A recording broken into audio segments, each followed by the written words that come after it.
Start করছি। আজকে কি শিখবো আমরা? নাম্বার। কি শিখবো আজকে? নাম্বার।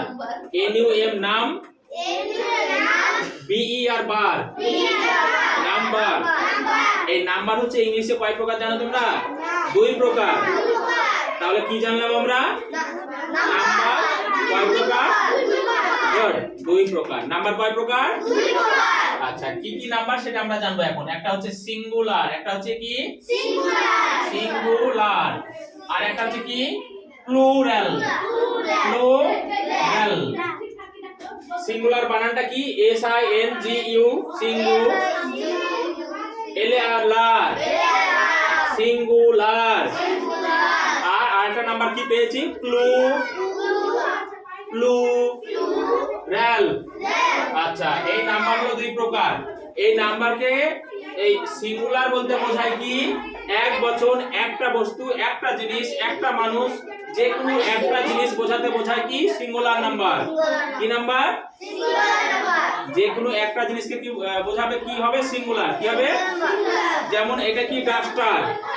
কটা আছে আমার হাতে? তাহলে এটা কি নাম্বার? সিঙ্গুলার। আচ্ছা, দেখি এটা কি আমার হাতে?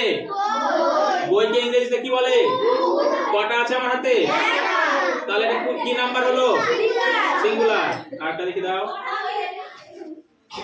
আরেকটা বই নিলাম, কটা হলো বই? একের বেশি হলো না কম হলো? একের বেশি হয়েছে।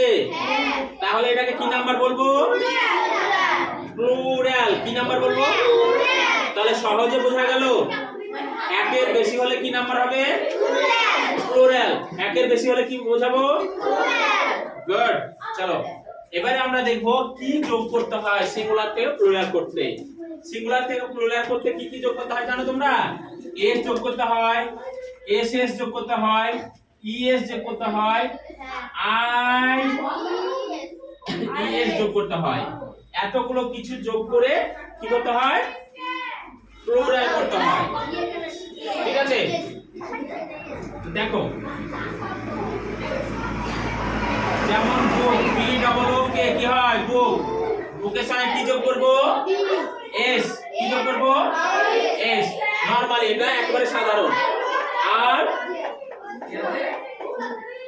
যেমন ম্যান, MAN ম্যান, ম্যানের প্লুরাল নাম্বার কি হবে জানো তোমরা?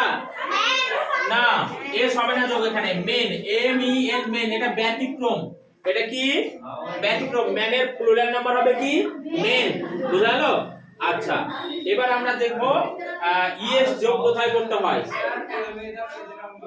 দেখি রে ওটা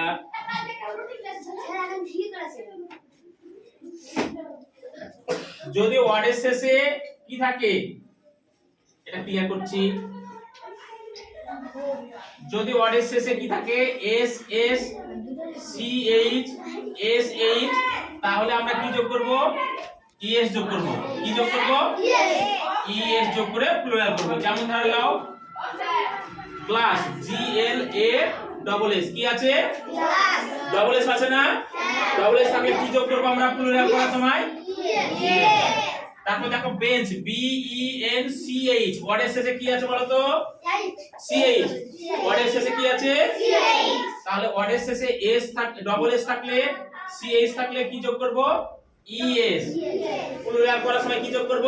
ES। বোঝা গেল? আজকে এই দুটোই শিখবা, বেশি না।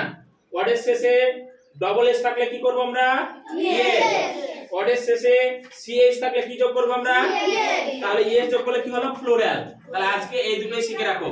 ওয়ার্ডের শেষে ডবল এস থাকলে কি যোগ করব? ES।